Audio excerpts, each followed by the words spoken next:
Yeah, well, the mission has really remarkably stayed pretty much the same for the almost 66 years now that we've been in existence, which is really to promote and expand freedom throughout the world.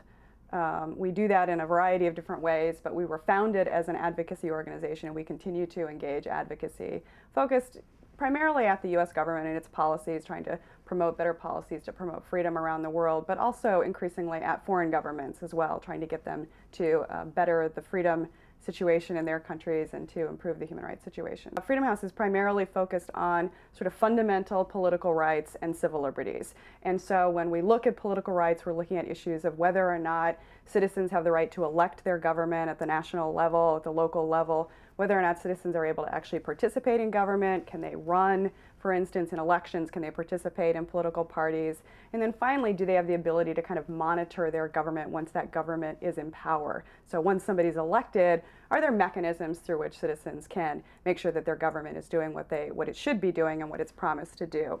On the civil liberties side, we're looking at a range of issues. And first and foremost, of course, is the issue of freedom of expression, freedom of belief.